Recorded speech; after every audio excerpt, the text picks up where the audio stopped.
त्रिशूरी। उपाध्याय साधु सर्व अर्थ के प्रकाशी मांगलिक उपकारी है। जिनको स्वरूप जान रागते बही जो भक्ति काय को न माए स्तुति उच्चारी है। धन्य धन्य तिन्हीं से काज सब आज भई कर जोड़ बार बार वंदना हमारी है। मंगल कल्याण सुख ऐसो हम चाहते हैं। हो मेरी ऐसी दशा जैसी तुम धारी है। हो मेरी ऐसी दशा जैसी तुम धारी है। हो मेरी ऐसी दशा जैसी तुम धारी है। जय जुनेद। हमारे YouTube चैनल जिनमार्ग में आपका स्वागत है। हमारा पद्म पुराण ग्रंथ चल रहा है। आप सब ध्यान से इसको सुनिएगा और स्वाध्याय का लाभ लीजिएगा।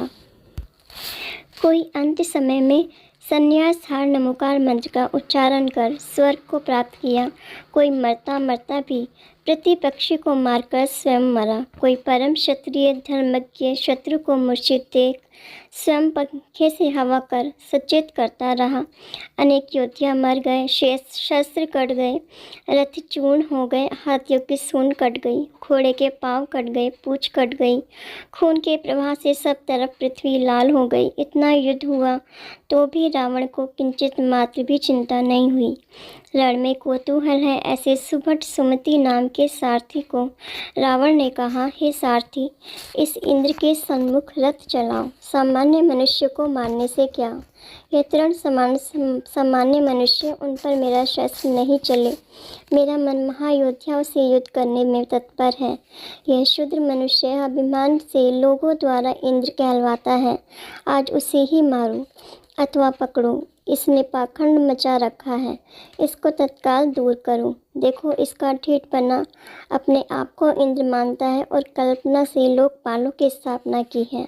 अनेक मनुष्य एवं विद्याधरों को देव संज्ञा रखी है। देखो, थोड़ी सी विभूति प्राप्त कर पागल हुआ है। लोक में हंसी का भय नहीं है। जैसे नर सर्वांग रचता है, स्वांग रचता है, वैसे दूध भी अपने आप को भूल गया है। पिता का वीर्य माता के रज से, हाड़ मांस से युक्त शरीर माता के उदर से उत्पन्न हुआ है, फिर भी अपने आप को देवेंद्र मानता है।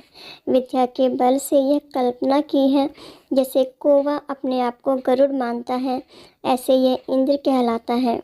रावण ने ऐसा कहा। तब सारथी ने रथ इंद्र के सन्मुख किया। रावण को देख इंद्र के सुभट सब भागकर चले गए। रावण से युद्ध करने में कोई समर्थ नहीं। रावण सबको दया दृष्टि से कीड़े समान देखता है। रावण के सन्मुख एक इंद्र ही रहा। सब कृत्रिम देव रावण का छत्र देख भाग गए। इंद्र भी कैलाश पर्वत समान हाथी पर चढ़ धनुष लेकर तर्कस से तीर निकाल रावण के सन्मुख आया। कान तक धनुष को खींच रावण पर बाण चलाया। जैसे पहाड़ पर वर्षा की मोटी मोटी धारा बरसे, ऐसे रावण पर इंद्र ने बाणों की वर्षा की। रावण ने इंद्र के बाण आते आते काट दिए। ऐसा युद्ध देख नारद आकाश में नाचने लग गए। जब इंद्र ने जाना कि यह रावण सामान्य शस्त्र से नहीं जीता जाएगा, तब इंद्र ने अग्नि बाण रावण पे चलाया। रावण की सेना आकुल व्याकुल हो गई। रावण ने अपनी सेना को व्याकुल देख तुरंत ही जलबाण चलाया। तब मेघमाला उठी, पर्वत समान मोटी मोटी जल की धारा बरसने लगी। क्षण मात्र में अग्नि बाण बुझ गया। तब इंद्र ने रावण पर तामस बाण चलाया तो दसों दिशाओं में अंधकार हो गया। रावण के कटक में दिखना बंद हो गया। तब रावण ने प्रकाश बाण चलाया, अंधकार समाप्त हो गया। पुनः रावण ने नाग बाण चलाया, सो मानो महाकाले नाग ही चले हो। सो इंद्र की सब सेना को लिपट गए। इंद्र व्याकुल हुआ। सब इंद्र ने गरुड़ बाण चलाया। गरुड़ बाण सोने के समान पीले वर्ण का, इसलिए आकाश भी पीला हो गया। तब रावण का कटक हिलने लगा, मानो झूले में झूल रहा हो। गरुड़ के प्रभाव से इंद्र छूटकर खुश हुआ। तब रावण ने त्रैलोक्य मंडल हाथी को इंद्र के ऐरावत हाथी की तरफ चलाया। इंद्र ने भी ऐरावत हाथी को त्रैलोक के मंडन पर चलाया। दोनों महागज महागर्व से युद्ध करने लगे, परस्पर सूंडों से अद्भुत संग्राम किया।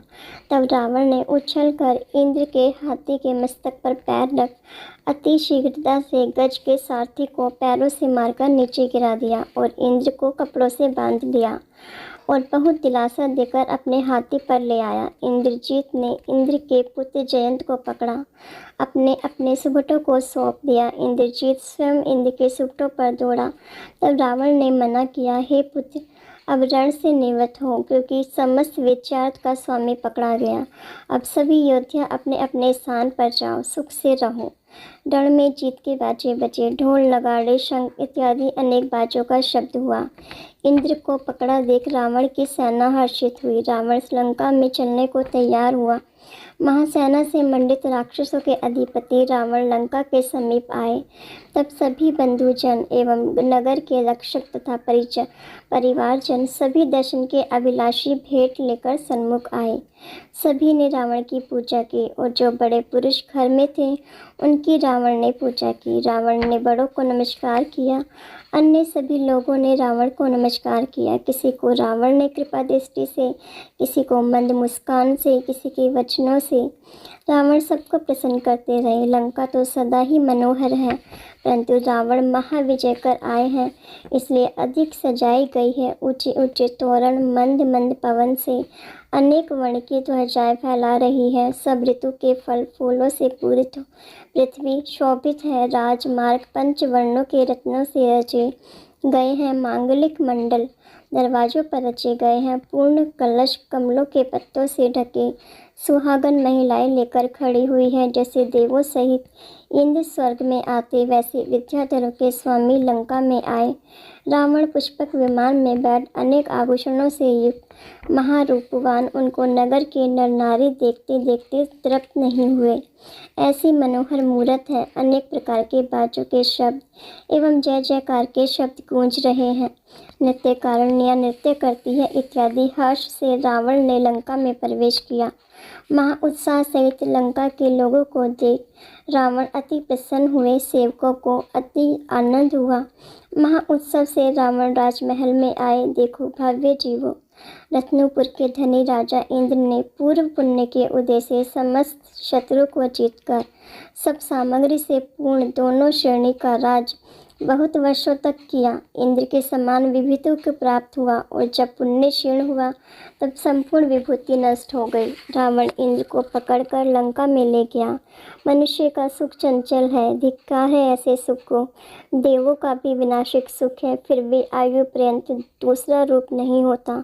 जब दूसरी पर्याय प्रकट करते हैं तब दूसरा रूप होता है, और मनुष्य तो एक ही पर्याय में अनेक दशा को भोगते हैं। इसलिए जो मनुष्य धन का गर्व करते हैं वह महामूर्ख है। यह रावण पूर्ण पुण्य से प्रबल शत्रु को जीतकर बुद्धि को प्राप्त हुए। यह जानकर हे भव्य जीवों, संपूर्ण पाप कर्मों का त्याग कर शुभ कार्य ही करो। पुण्य से सभी कार्य सिद्ध होते हैं। अब हम जगत के सब जीव सुखी हो, इसी मंगल भावना के साथ यही विराम लेते हैं। कल हम इसे आगे का स्वाध्याय करेंगे। इसे आगे सुनने के लिए चैनल को सब्सक्राइब करें, लाइक करें और शेयर करें। जय जिनेन्द्र।